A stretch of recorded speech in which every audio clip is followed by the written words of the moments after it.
Buckman has this terrific program that he's worked on before, and we're going to be able to share it. And Rabbi Susan, who has just a little bit of enthusiasm for Israel. I don't know if you've heard, but today is Yom HaAtzmaut, Israel's 73rd birthday. So we'll have a happy birthday for Israel. We're going to start, however, because some of you have asked Yoni about virtual backgrounds. And so Yoni, you want to go ahead and give them a few cues? Yeah, so just to bring kind of a little bit of a celebratory and personal feel into the Zoom room, we wanted everyone to share something, a personal connection, how you view Israel, something that ties you to it. So you have a couple of options here. You can either bring an item up into the camera view that reminds you of Israel, or if you want, you can put a virtual background of an image, like you see Alan has done already, of something that reminds you of Israel or makes you think of Israel. So if you haven't created a virtual background before, the simplest way is to have a photo that is on your computer, right? So download it onto your computer or whatever device you're using. When you look at your Zoom screen, so you're like, you should see all of us on Zoom, you see the little video button where it says start and stop video. There should be a small upward arrow that you can click on there, and that will show you your video settings. One of them says choose virtual background. And so you can click on that. And then a pop-up window will come up and you will see your screen and you will see a bunch of video backgrounds or virtual backgrounds that might already be baked in, but just, you should see 2 tabs, virtual backgrounds, you might see video filters. And then on the right, there is a plus sign to add an image or a video.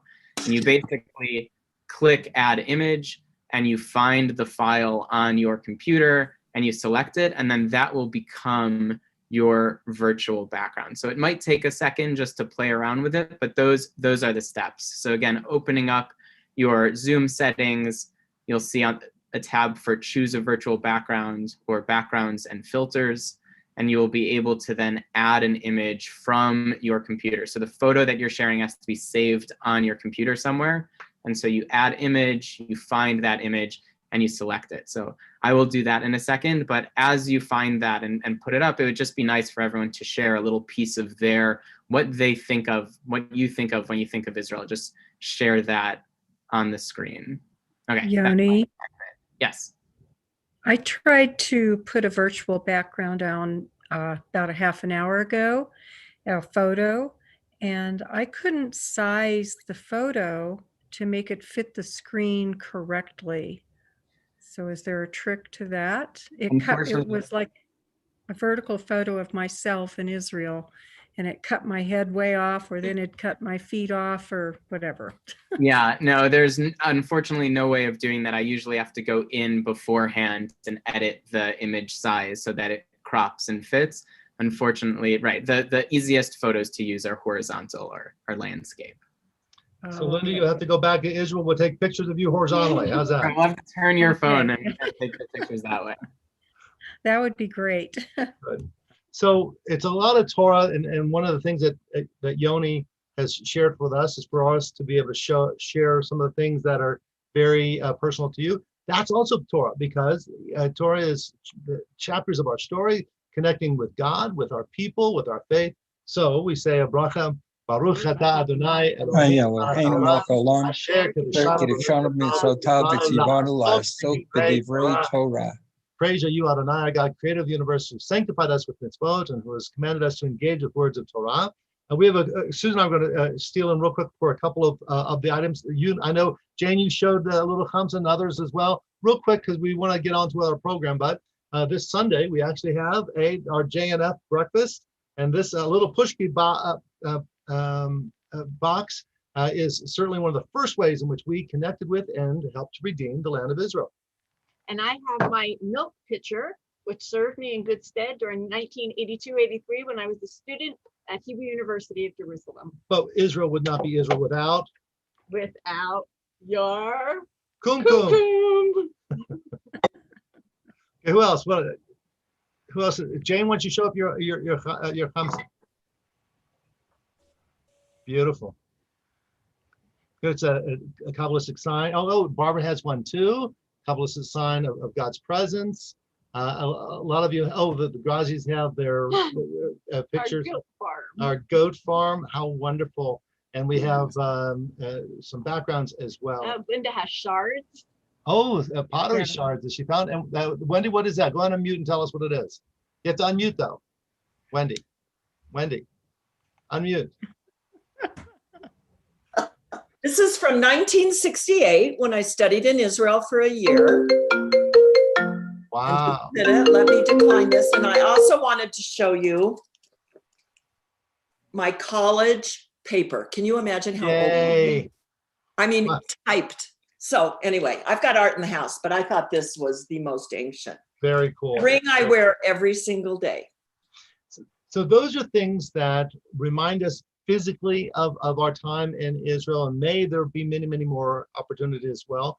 Yoni has this very cool program that he shared with us, and we thought, wow, what a great way to have lunch and learn. So Yoni, why don't you just introduce us to what's going on and how we can share today? Awesome. So what we're going to do is we're going to listen to a recent Israeli song. And this is pulled from the Jewish Agency. I'm just going to turn off my virtual background because my hair is larger than it thinks a person's hair should be. I think Zoom is judging my hairstyle right now. That's Well, at least you have Very hair. wavy. Yeah, no, we make fun of my grandmother. My older brother used to have a big, like afro in high school, and then he went into the Israeli army, so he shaved it off. My grandmother complained about his hair for years, and then the second he shaved it off, she goes, I liked it before. So I experience a little. Zoom is doing that to me now, but so essentially, the Jewish Agency, the Sochnut in Israel, has an education lab called Makom. And actually, Osnat Fox, who used to be our previous shlicha, our Israel emissary, now does a lot of work. She works with Makom. And one of the Makom educators, his name is Rabbi Greengrass, is an artist, a performance artist, and a brilliant educator. And he said, I really want to teach Israel through music. And so what he has done is he has put together with the Makom team a curriculum, they call it the New Israeli Playlist, of modern Israeli songs, protest songs, religious songs, secular songs, that they are translating and putting English subtitles on, and then using those songs to teach and bring out lessons about Israel. And so what I'm going to do is I'm going to show you, we're going to play one of those songs, and it is kind of superficially about Yom HaAtzmaut, but really more deeply about how each of us views and wrestles with Israel. Makom has this, I know Osnat has talked about this, they have this idea of Israel. The name Israel comes from when Jacob wrestled with the divine being. And so the idea that when you take a snapshot of that and you can look at it through art, it's hard to tell if they're embracing or if they're wrestling or a little bit of both. And so Makom uses Israel, that name given to Jacob, as,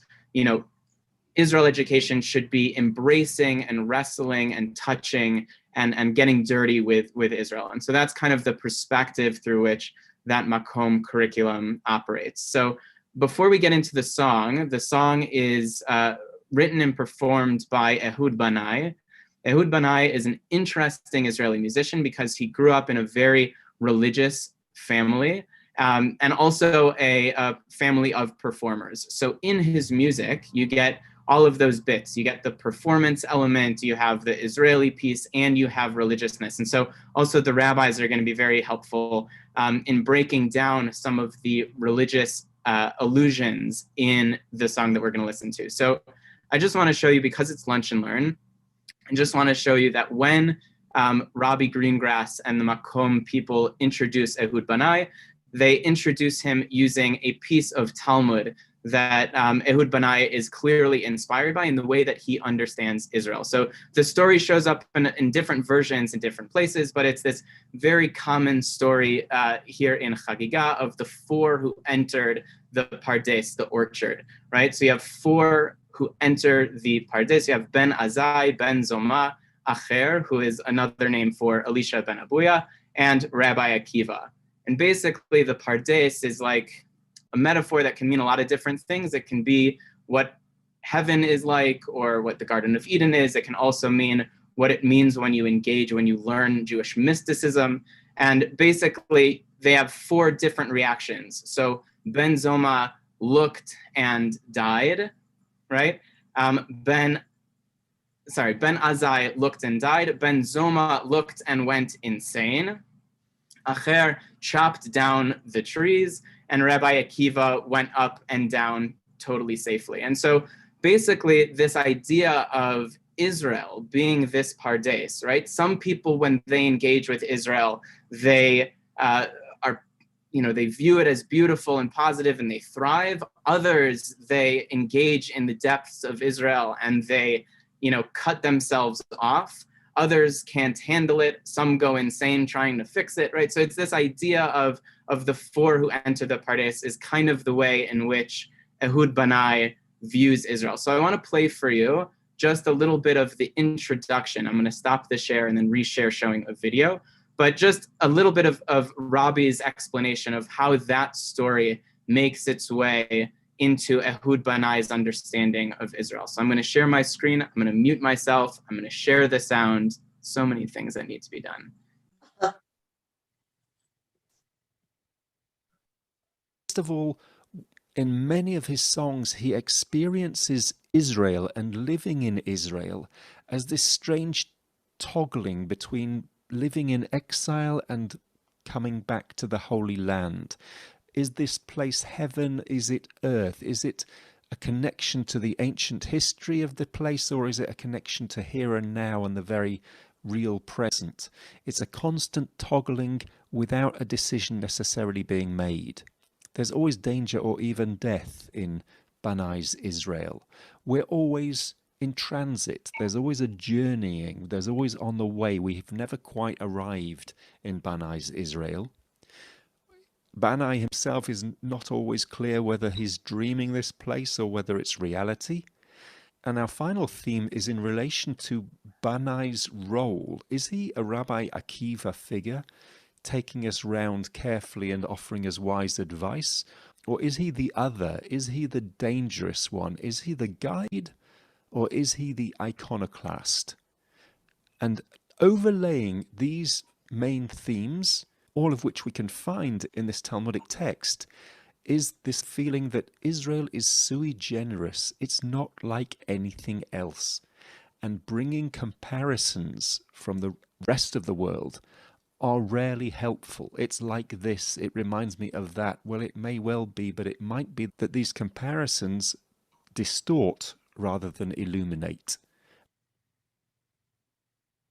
Okay, so that's kind of the idea, right? That Ehud Banai is talking about the beauty of Israel, the complexity of Israel, and that ultimately when we talk about Israel, this is why we're using Israeli music. You got to touch it, you got to feel it, you got to listen to it, and you really can't use comparisons. So the song that we are going to listen to, which I'm now going to play, is called Erev Yom Ha'atzmaut. It's the eve of Independence Day. And just a little context so that you know what he is talking about in the song is that on Yom HaAtzmaut, you basically have all of these, you have stands, you have bamot, you have like platform stages, right? Just all over the country, and different musical artists are performing one after another, and the artist moves from location to location, and the crowd moves from location to location. And basically, Ehud Banai, as an artist, hates this. Right? As like my parents love this. My parents who live in Jerusalem, they love the hecticness of it, the joy. You just go from concert to concert. Ehud Banai as a performer hates Yom HaAtzmaut performances because he says it's disorganized, right? He as an artist, there's no connection between the musician coming before him and the musician coming after. You can't build rapport with the audience. People are like listening to you, but also moving on to the next place. It's not a cohesive, curated thing, which as an audience member is really excited, but for an artist can be very stressful. So this song is a dream that he has of his performance anxiety on Yom HaAtzmaut. And so that's just that reference there. The other thing is that he references, there's a line that you're going to notice in like the first verse of the song where he references the crowd yelling something at him. Okay, the English translation, I think, is going to say, your time is up, right? The song is like, basically, this is the title of one of his songs. The title of one of his other songs is Your Time Is Up. And so the confusion there is that when your crowd is yelling at you, your time is up, he doesn't know if they're on his side, or right, if they're asking him, like, play this song that we love called Your Time Is Up, or if they're yelling at him to get off the stage. So you can already feel in the prep, right, that there's anxiety around this that the musician is going to share. And so now we're going to listen to the song. Things to listen to, just as we play it. You're going to see English subtitles. Number one, pay attention to the religious allusions, right? So if there's a religious concept that you hear or see in the video, just make a note of that. And then the other thing is the overall question, right? Which is, what is he sharing about Israel, your connection to Israel, others' connections to Israel, who's in the crowd? Okay, so I'm going to share my screen again, mute my.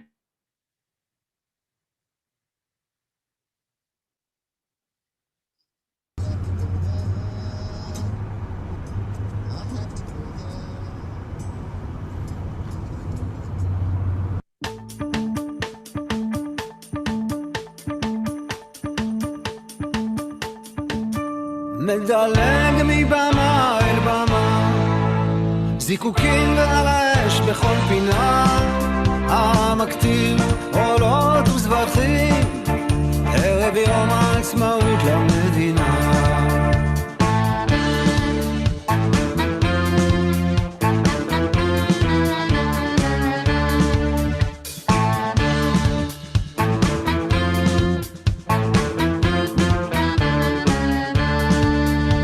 הקהל מעורבב, מזרח ומערב, ואריתראים שהלכו לאיבוד במדבר, פעילים זועמים, מניפים אגרופים, צועקים לעברי, זמנך עבר. ואני לא יודע אם הם מבקשים את השיר, או שאולי הם רוצים שאני אפסיק ואלך. ובינתיים הכל שם רק הולך ומסתבר. משמאל מופיעה להקת המחול הקיבוצית, באורח שבית ומסחררת, ומימין מתנחלים עם עדר עיזים, ורב אמריקאי על כפי המעופפת. המפרד שלי נוזל, אני שוכח מילים, איך החלום נהפך לי לסיוט. לא מזהה את חבריי ללהקה, ודאי נפלה כאן טעות. מדלג מבמה אל במה, זיקוקים ועל האש בכל פינה, המקטיר עולות וזבחים, ערב יום העצמאות למדינה.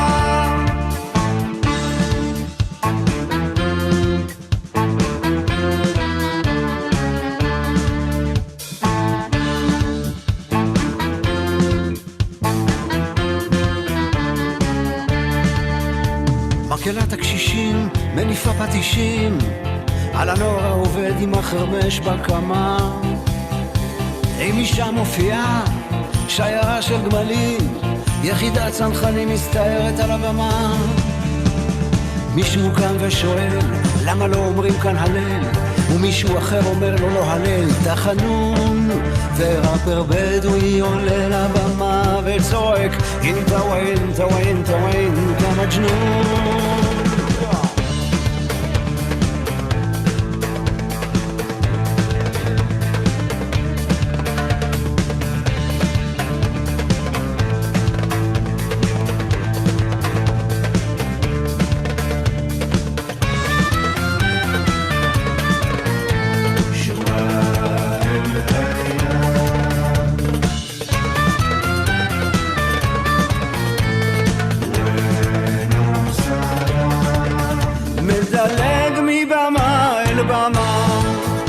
זיקוקים ועל האש בכל פינה, המקטיר עולות וזבחים, ערב יום העצמאות למדינה.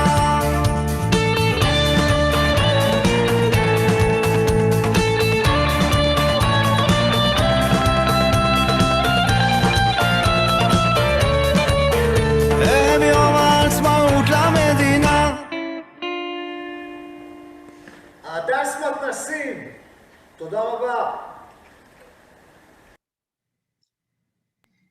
Okay, so that's a song. So before I start telling you what I got out of it, so let's people unmute yourselves. What are some of the things that you noticed, picked up on, themes in the song? Commercialization. Okay, thank you, Barbara. Can you add a little bit more onto that? Well, instead of focusing on the true spirit of what the celebration is supposed to be, people are doing barbecues and people are, doing other things, and instead of focusing on the true meaning of the event. Beautiful. There's something else that happens in the music video, particularly at the end, that gives me that impression as well, that builds on that, which is that his music is not what gets the party going, right? They turn his microphone down, right? Someone else comes in, they just turn into right? He loses the audience, right? So he is a musician with a message, and it looks like he thinks that his message is getting drowned out by noise, right? So I thought that was beautiful. What other things did you all pick up on?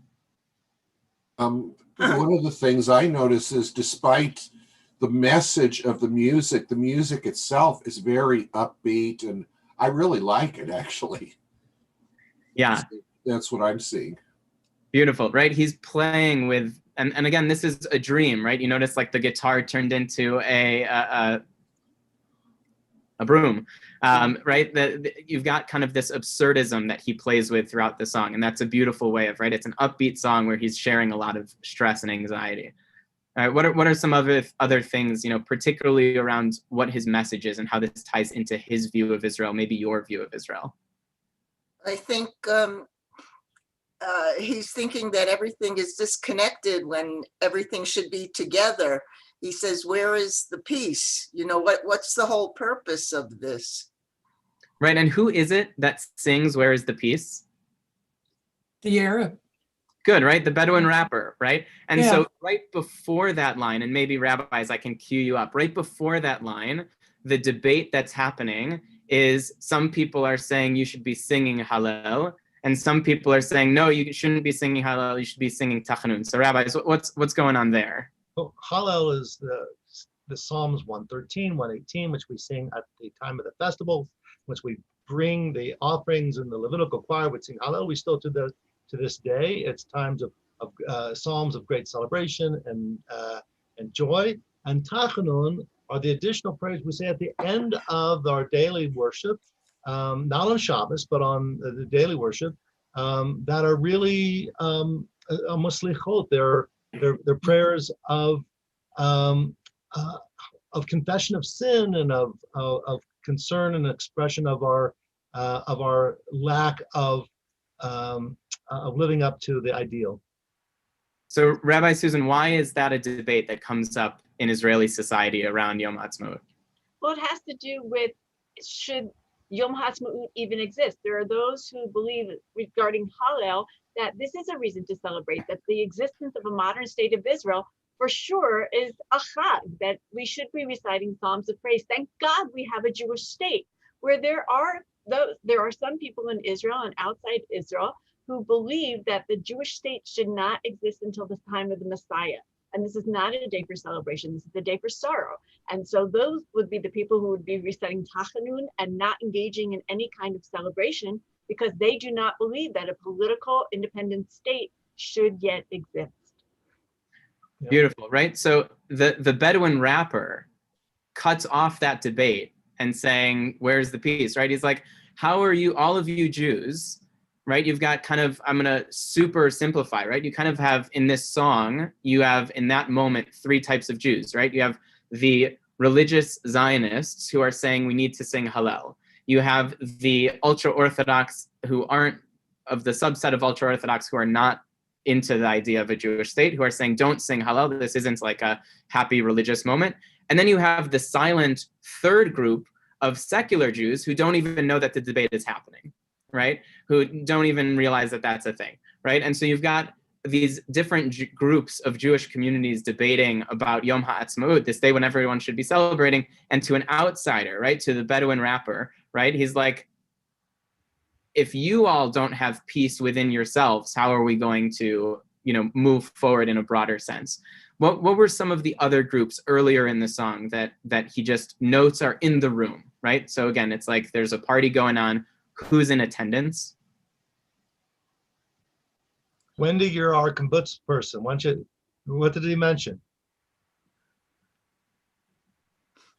Mentioned his band. Okay, good. Um, Yeah, Wendy, who else did they have in there? Well, to me, it was just so celebratory. You know what I mean? I felt like I was walking into either a bar mitzvah reception or a wedding reception. You know, Bedouin, Israeli, whatever. So that's my take on it. Good. And in the beginning of the song, right, he's talking about Jews from the East and Jews from the West. He's talking about even, you know, he mentioned Eritrean refugees who in the last few years, decade, have you know, sought refuge in Israel and are dealing with a lot of challenges not having status in the country. And so he's talking about all of these different groups, right? Which again, the bigger metaphor here, one of the bigger metaphors here is that what he's perceiving on Yom HaAtzmaut of like all of these people just bouncing from place to place, this is kind of his view of Israel, right? You have all of these people who are thrown together, right? He called it a pressure cooker in an interview that I watched of him. He's like, you put all of these, you know, people in a pressure cooker and say, go become a nation, right? And so that's part of, right, what he's noticing as like this metaphor of Yom HaAtzmaut Eve of like, everyone's partying, everyone's working, everyone's shouting, but you don't know. He goes, another thing that I heard him in an interview say is that he goes, Israel, everyone is shouting, but nobody's listening, right? Everyone's talking, nobody's listening. It's like when you're on stage and they're shouting at you and you're not sure if they're cheering on your next song or if they're telling you your time is up. One other thing that I was oh, Barbara, yes. It's kind of like our 4th of July. Beautiful. Tell me more about that. I mean, how many of us like really focus on the true meaning of the 4th of July? I mean, we focus on having barbecues and fireworks and other things, and hopefully, and I mean, I don't know, is this indicative of human behavior that we don't focus on the true meaning of what these occasions are? Or that we focus on that which is meaningful to us. So for the kibbutz dancing the hora and this socialist egalitarian celebration, that is meaningful. For the ones on the right-wing settlers with their the flocks of goats, and that was, you know, we're reclaiming the land this way. The paratroopers getting up there doing their presentation. The American rabbis out there trying to make a bridge between Palestinians and Israelis. Each one thinks that they have their voice. Now, that was the one thing I saw with it. He successfully brought onto one bima the voices that were on a whole slew of bamot. So he has layers as well. It's not just his voice. In fact, when he finally concludes, the place is empty. But when it was at its most raucous, everyone, the settler, the kibbutznik, the Arab, the paratroopers, they were the barbecuers, you know, they were all there, b'yachad, together. And Barbara, I don't know that it's like the American 4th of July, because what were you watching earlier? So who had this up before? Last night was the torch ceremony at Har Herzl. And there's a stark transition between the day before Yom HaAtzmaut, which is Yom HaZikaron, which is Israel Memorial Day for those who have given their lives in defense of the state of Israel, and also victims of terror. And it's a very solemn day. It is so, in no way does it resemble Memorial Day in the United States, to be perfectly honest. And you have to then go from this transition from a very solemn day to this day of festivity. And that ceremony really marks that time. They say Yizkor, they say memorial prayers, and then they slowly transition into the fact that we have every single reason to celebrate because Israel does exist. And every day there's an existential threat to the physical existence of the land and the people of Israel. And so when you have an opportunity to celebrate that independence, when you have an opportunity to celebrate that the Jews do have a homeland in our historic land in Eretz Israel, why not go crazy? It's the same thing that they do on Purim. They live it up because you never know what's going to happen tomorrow. And so while it seems sort of like over the top for us, for them to have this opportunity to celebrate, to say, Ani ot chai, I'm still here, I'm living, I'm alive, I'm a Jew, I'm able to celebrate in the historic Jewish homeland. It's like, it seems totally appropriate and within context. You know, when I was there in the late 60s on the kibbutz, everything was a celebration. Everybody was there, was happy to be alive. We were a bunch of college kids. What did we know? Eat, drink, be happy, work. But we had refugees, we had military. Who knows what was on that kibbutz? At that time, it didn't really matter. Thank you. I was going to say, no, excuse me, no matter what you view, there's one common element, the love for Israel. Absolutely. Yeah, and Susan and Paul, I think I saw you raise your hands. I did. Our picture, which obviously we couldn't get up, is of our kids last night celebrating in the streets of their town, all dressed up in costume with all kinds of lights, and they were celebrating Independence Day. Yesterday afternoon, when the sirens went off, our son, who happened to work from home, went out on his porch and stood there for that minute while everything stopped. So, I mean, it went from one to the other, just like Susan said. But yet last night they were out in the streets, not as large as previously. It was much smaller, but they were out in the streets celebrating. That's Yeah. beautiful. Thank you, Susan. I think Kathy, are you raising your hand? Yeah, I did. I didn't see it in a negative way. One thing that really attracts me to Israel is the diversity of the people who live there, whether they like the state of Israel or they don't, or they agree with this or they don't, or they disagree with that. They're all together celebrating in their own way, and they're all diverse. They all have different opinions about everything, and they're all shouting and no one's listening. It takes a few days when you go there to get used to it, but it's just alive. It just, Israel is alive, and it's still alive, and it's going to be alive. Think of a society where everyone's the same. Everyone thinks the same and everything. And I don't want to go to that kind of nation. I want to go to a place where everybody goes, they're all over the place, because they still are cohesive. They still, if they're threatened, if their enemy is threatened, not their enemy, but someone they don't agree with or has a different lifestyle, they're going to still get together and defend them. So yeah, I just liked all the noise and color. Yeah, something that I think that we as American Jews, and especially if there are American Jews who haven't visited Israel, that we missed out on, is that Israel's Jewish population is far more diverse than America's Jewish population. And that's something that I think that is such a benefit of Jewish life in Israel, is that it is diverse in every way that you could think about diversity, and is celebrated in ways that it just isn't quite the same in America. And we try to live up to those values in America, but you can celebrate diversity where you have it, but you can't just create it. And in Israel, you have that. And I think that's something that my younger brother made Aliyah like 8 years ago. I know that was a big thing of his, and something that I think for most Jews who don't live in a massive American city, right? So if you don't live in a city with a large Jewish population, it's very difficult sometimes to find your people, right, within a Jewish community. And what's nice in Israel is when people used to ask me, they'd say, like, what kind of Jew are you?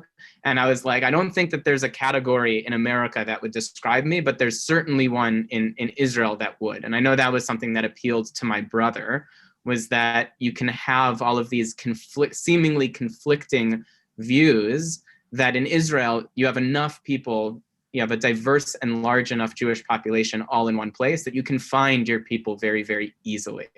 Arnold. Yeah, I mean, at first I kind of thought that it was kind of being a little negative towards it, but then it dawned on me. Israel is unique in that yet they all recognize the day. How they celebrate it makes it meaningful for them. And that is a tribute to that, is that, it's not, they're all recognizing it. This one says we ought to be davening, this one says we ought to be doing this, or dance or horror, whatever. And that's the key. And I think that the celebration, or what I recognize, is, God, it's a wonderful place. They can do that. Yeah. That's all. What I want to do is I want to play the song one last time, just because it was a Hebrew song. It was the first time most of us had heard it. Sometimes you might miss something. So now that we've talked about it for a little, I want to play it one more time and get last reflections. Before I do, I want to share a lyric from a different song that I think of Ehud Banai, that I think also helps understand this song a little bit more, in the video in particular, and also maybe connect to us as American Jews with a connection to Israel. So in his song Brooklyn, he says a line that's Ani lo mikan, I'm not from here, aval ani lo mamash zar, but I'm not really foreign. Okay, so he's, in that song, Brooklyn, he's talking about being an American Israeli visiting Brooklyn, and Brooklyn isn't really a place, he says, it's more of a concept. But the idea of, like, he's seen it on TV, right? There are a lot of Jews in Brooklyn. So, right, he says, I'm not from here, but I'm not totally foreign. And I actually think that for American Jews, when we visit Israel, we feel some of that, right? We're like, I don't live here, I didn't grow up here, but I'm not totally foreign, right? I have a connection here.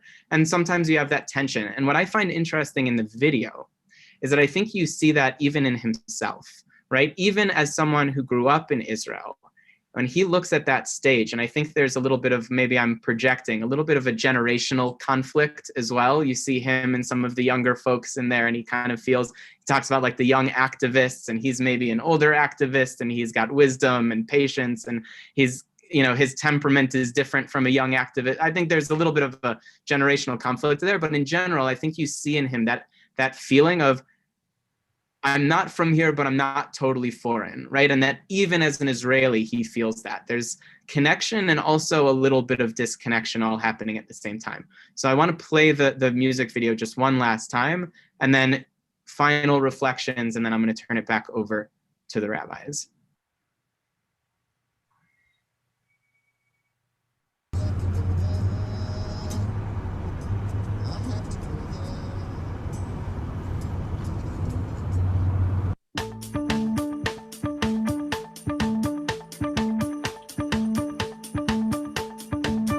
מדלג מבמה אל במה, זיקוקים ועל האש בכל פינה, המקטיר עולות וזבחים, ערב יום העצמאות למדינה.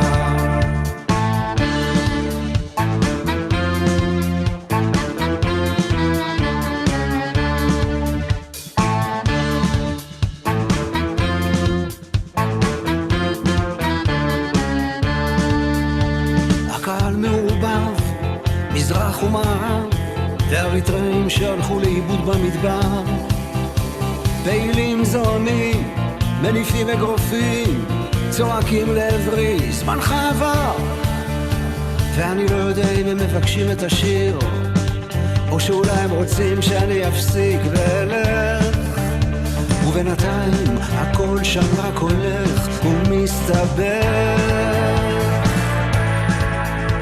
משמאל מופיעה להקת המחול הקיבוצית, באורח שבית ומסחררת, ומימין מתנחלים עם עדר עיזים, ורב אמריקאי על כפי המעופפת. המפרד שלי נוזל, אני שוכח מילים, איך החלום נהפך לי לסיוט. לא מזהה את חבריי ללהקה, ודאי נפלה כאן טעות. מדלג מבמה אל במה, זיקוקים ועל האש בכל פינה, המקטיר עולות וזבחים, ערב יום העצמאות למדינה.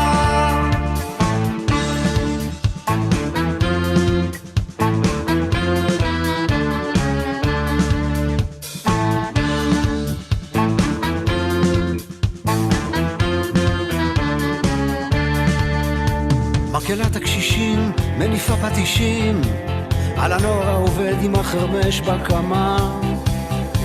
אם משם מופיעה שיירה של גמלים, יחידת צנחנים מסתערת על הבמה. מישהו קם ושואל למה לא אומרים כאן הלל, ומישהו אחר אומר לו לא הלל תחנון, וראפר בדואי עולה לבמה וצועק אינטה ואינטה ואינטה ואינטה מג'נון.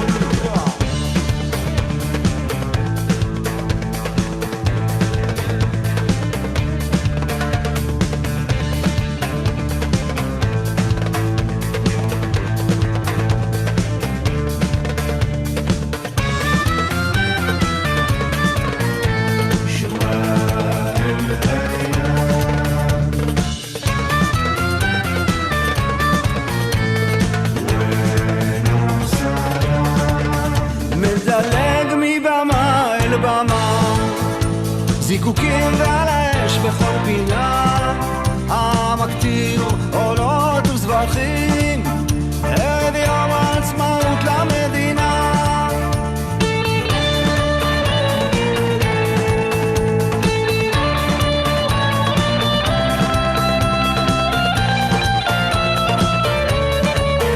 ערב יום העצמאות למדינה. All right, so is there anything that stuck out to you that you noticed on second pass that you missed on the first pass? Well, it's a dream sequence. Yeah, And right, the whole thing. and at the end, it looks like he's waking up and he's there on stage, you know, and he's said, oh my gosh, here I am. I noticed he had two different kinds of shoes on. Yeah. And he had a sneaker and a regular walking shoe, and there was something else. I'm sorry. Well, so I think also the shoes, it shows what Barbara, you were saying with the dream sequence. Also, the song, he's often talking about that diversity and that conflict, right? You have the older, the elderly choir is yelling at the youth movement, right? It's all about like the beauty and diversity of Israel. So I think, yes, it serves the purpose, Barbara, you're noticing, and you know, and Kathy, the shoes, right? The idea of like, it's a dream sequence. Nothing is totally as it should be, but also I think it's showing those. Yeah. Is there a significance to the elderly choir and the plastic hammers? Yeah, well, the old tradition was on Yom HaAtzmaut, everyone, not just the elderly, but now it's an old, Everyone. would have a patish, would have a little plastic thing, and when you cracked it, it just was like a little toy. It'd make a squeaky sound, and you're going around. You hit everybody on the head. You're all out on the street. And you just hit total stranger. It doesn't hurt, but that's what it is. Oh, okay. Thank you. But the younger people had a tool that could really do some damage. A plastic hammer can't do anything, but the younger people had sides, or however you pronounce it. Right. Yeah, I don't know what that is. Honestly, the last time I was there for Yom HaAtzmaut, all the young people had silly string, which was just a mess. But they didn't have anything that was dangerous. But one thing that I want to point out, I don't know if anybody was looking at the background of the stage, and it said, which is you shall rejoice on your festival and you shall be happy. This applies to Sukkot. Sukkot is the festival on which we're told you shall be happy. And the fact that this is the backdrop for the stage, it's sort of sarcastic because, again, it plays into this conflict of, is this a day where we're really supposed to be happy, or is this a day where we have to, not be so happy? So I find that a very interesting political comment using a biblical text. Yeah, and I was just gonna say, even in the chorus, right? He's talking about burning incense, and it's and on Sukkot, it's like a massive sacrificial, like 70 bulls and the whole thing. It's a big sacrificial thing, and he's talking about, kind of the modernization of that and how. Yeah, I also always assumed that the background when I saw that was that religious phrases made their way into culture, losing its origin. So it's like, oh, I get the message. It means you should sing and be happy, but losing its connection to its biblical origin and connection to Sukkot.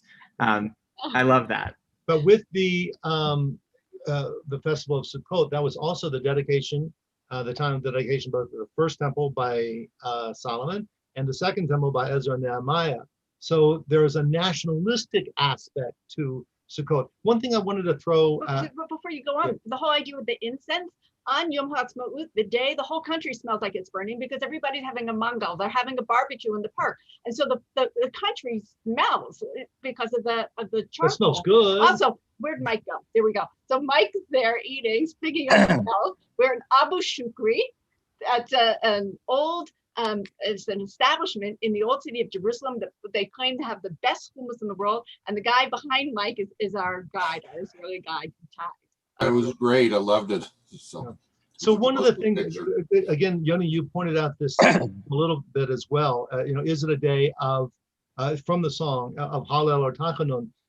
Just last week or 2 weeks ago, Natan Sharansky came. He celebrated his retirement, etc. But he told a story of coming to a university in which an American student said to him, Natan Sharansky is a famous refusnik who spent a decade in imprisoned in Siberia, and because he was a refusnik, because he was a Zionist, because he wanted to come out of the Soviet Union, and so he had paid years and years of his life in this torturous existence. And then, of course, was able to eventually, because of the international pressure, to leave Soviet Union and come to Israel, and to eventually become a member of the cabinet and the minister of Knesset. But he comes to this American university, and one of the students who was speaking to him says, "You know what? I would like to be pro-Israel, but I can't because I'm afraid that it will jeopardize my grade. It'll jeopardize my position with my professor, and I've got too much to risk right now." And Natan Sharansky, reflecting on, thinking, wait a minute, all of these Israelis are putting on, they are guarding the borders, are putting their lives at risk. I spent a decade in a dungeon, and you're afraid that your professor is going to get mad at you, right? And so there's a disconnect that we have with some who are afraid that being pro-Israel will somehow make it a little bit uncomfortable in certain social circles or even academic circles, which of course is a cop-out. And I think a little bit of this as well, this tension back and forth. Is it Hallel? Is it Tachanun? But at the very end, what happens? Everyone was dancing together in Israel. And meanwhile, we point fingers at each other and wonder whether it benefits us to be pro-Israel or not. But I am. Yeah, I always think back. There's like a religious joke, which is anyone that is more religious than me is crazy. Anyone less religious than me isn't Jewish. Maybe the joke is told the other way, right? But the idea, if you're less religious than I am, you're not really Jewish. If you're more religious, you're crazy, right? I also think that's the same with like mask wearing and stuff like that, and like COVID restrictions, right? It's like anyone who is more lenient than me is reckless. Anyone that's more is like a health nut, right? So we're all perfect exactly where we are. But one of the things that I experienced, which was interesting on campus, was that when I was on campus, there was a guy who came in from a pro-Israel group, and he spoke to the students who brought him in were so excited. They're like, oh, they're going to love how pro-Israel we are. And the guy's message was, if you don't live in Israel, you're not doing it right, right? He was like, you're not Zionist enough, right? And then that really deflated that group, right? And so I think that the message, one of the messages of that song isn't picking a side, right? It's specifically not saying it, the religious people are right, the secular people are right, the lefties, the righties, like none of that is there. It's this idea that as you celebrate the same thing, right? This is a debate in every movement that I've ever seen, political or otherwise, is that there are always going to be two activists who disagree about the right path forward, right? This is true when whether we're talking about gender and patriarchy and misogyny. It's also true when we're talking about race and racism in America. It's true when you talk about Israel, right? Two pro-Israel people are going to violently disagree with each other on how to best be pro-Israel, or is what you're doing helping or hurting, you should do it my way, helping it. But ultimately, you're all playing the same game, right? And I think that's the tension, that's the balance that he's trying to show in Israel and even in himself, right? He's like, I am trying to share a message And there are going to be people who are going to tell me that it's the wrong message, right? That as a musician, I should be making a different music video, that I should be writing different lyrics to my song, that I should be whatever. And I think that's kind of as we celebrate Yom HaAtzmaut, everyone on this call probably thinks, that was kind of the idea of sharing an image or something, everyone probably thinks a little differently, right? When I visit Israel, a lot of people don't like that I say this, I would be very happy visiting Israel and never visiting the Western Wall, right? When I go to Israel, I want to sit on the beach, right? To me, that's that. The only place in Jerusalem that I enjoy is visiting my parents' apartment, right? So I want to see my parents. I don't need the wall. I'd rather be at the Bible Museum or the Israel Museum and look at the Dead Sea Scrolls than visit the wall. Other people will say, you have to do the wall. Some people will say, you have to go into the Dead Sea and float and take a picture holding a newspaper. To me, you're just asking for pain. It's the least refreshing body of water in the world. The sand isn't sand. It is hot salts that you walk on to get into the water. Usually you do it after a hike. And so you're sweaty and gross and you think, great, we're going to go swimming. And then somebody starts crying. Somebody forgot not to shave beforehand. But so for me, I don't need the Dead Sea. But other people will say, I don't need it.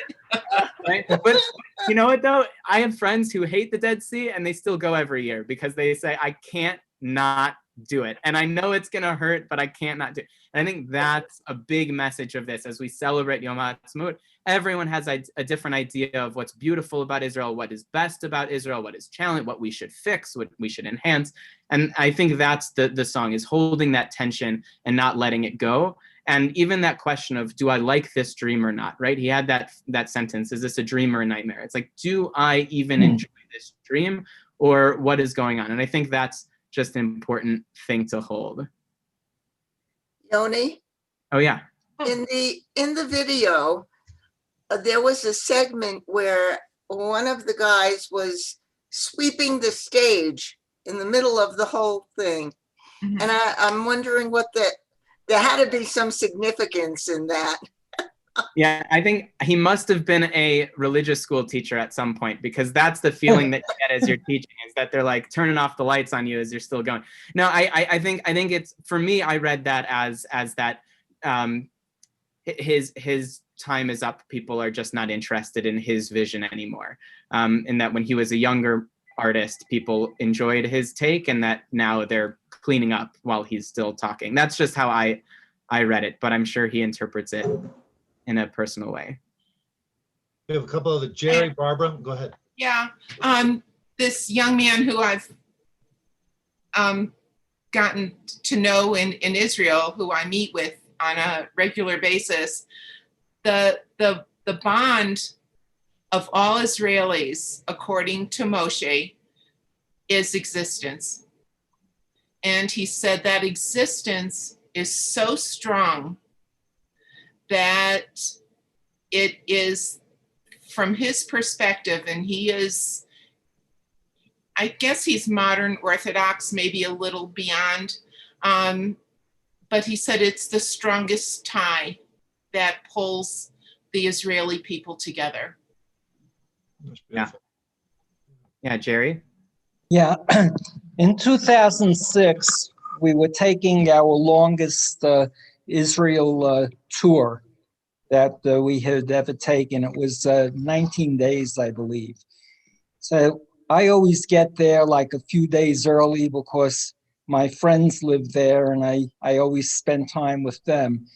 And that day turned out to be Memorial Day, followed by Independence Day Eve.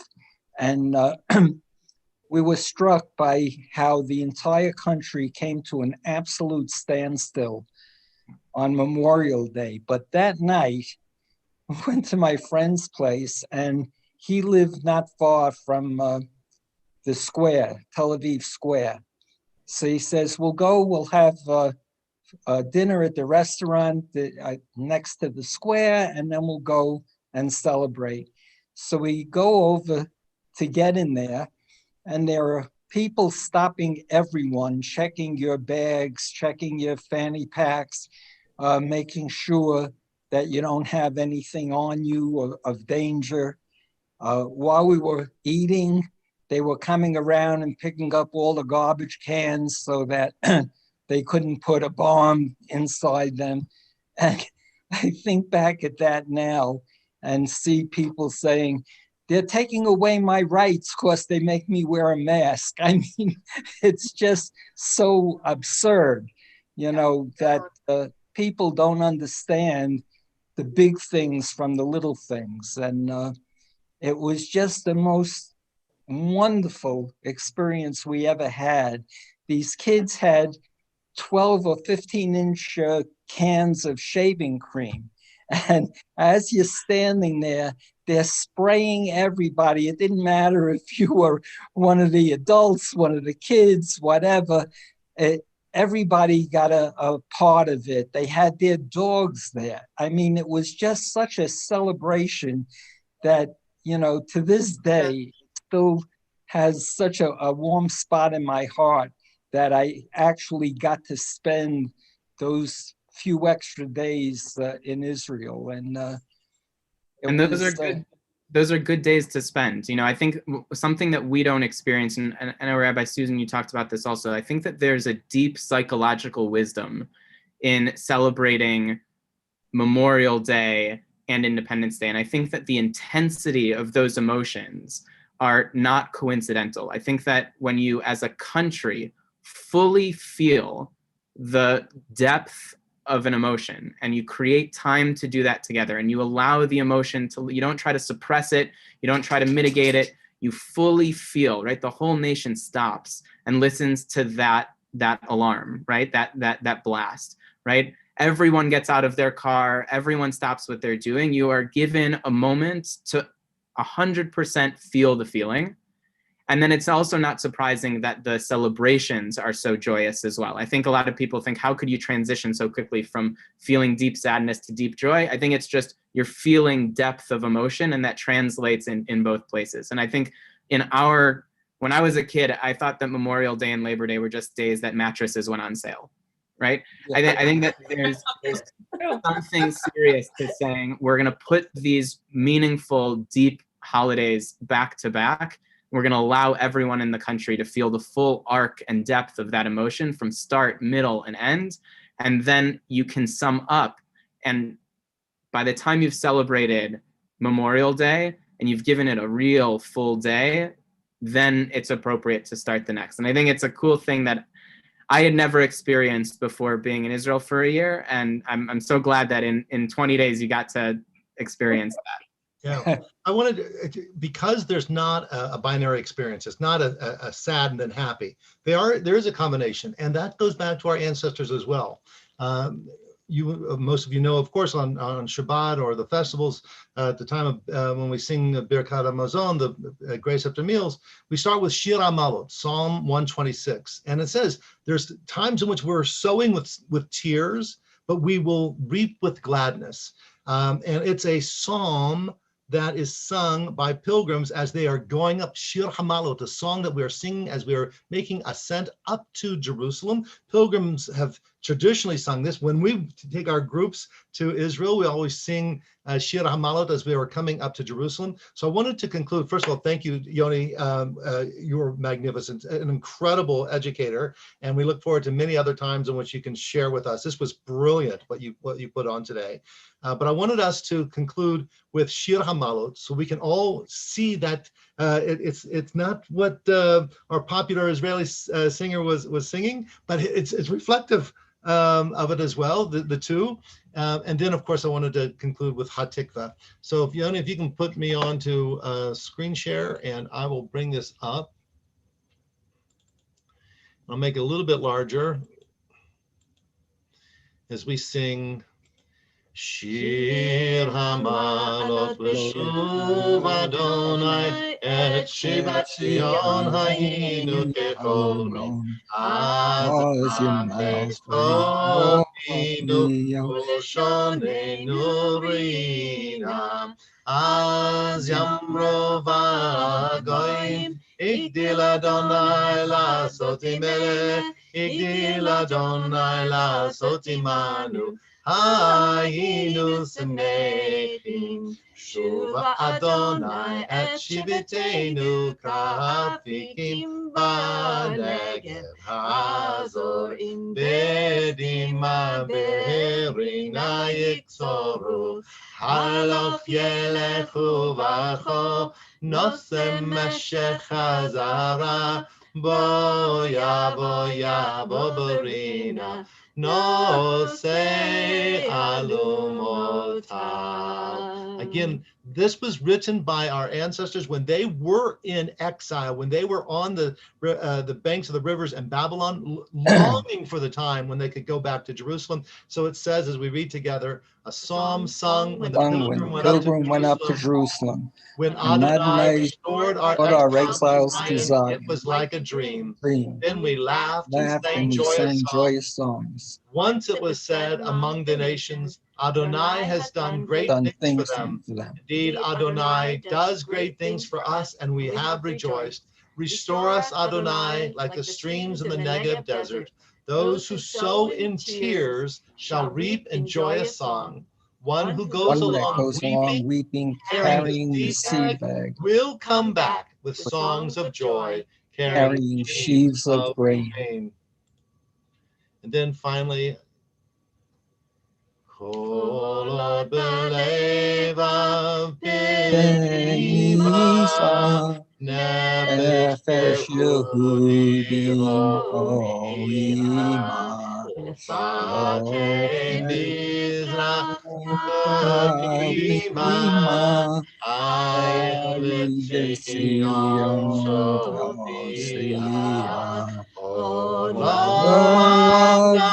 Tikvatenu Hatikva Shavamali Liot Amoshim Be'aseinu Erev Zion Yerushalayim Liot Amoshim Be'aseinu Erev Zion Yerushalayim. Again, as long as deep within our heart a Jewish soul stirs and forward to the end of the east, and eye looks out toward Zion, our hope is not yet lost. The hope of 2,000 years to be a free people in our land, the land of Zion and Jerusalem. And that's what Yom HaAtzmaut's all about, that there is a land of Israel. And I believe everyone here has been, many of you multiple times to Israel. But each time, I love that line, Yoni, that you shared, that there's a little bit of feeling of, although I don't live here, I'm not of here, Khan, but I'm not a stranger either. This is a home that's deep in my soul, and we care deeply about the welfare for all who live in our ancestral home. Yoni, thank you again for bringing this terrific program, which brings a little bit of the balagan of Israeli life to our tables, our screens to share. That was wonderful. And thank you to all of you who joined in. I hope one day, Bashana Haba Yerushalayim, one day, if not last year, next year, this year, we'll get back to Jerusalem, whether it's the Western Wall or just the Shuk, whatever. Or the Dead Sea. The Dead Sea. Thank you again. Happy Yom HaAtzmaut, everybody. Thank you. Thank you very much.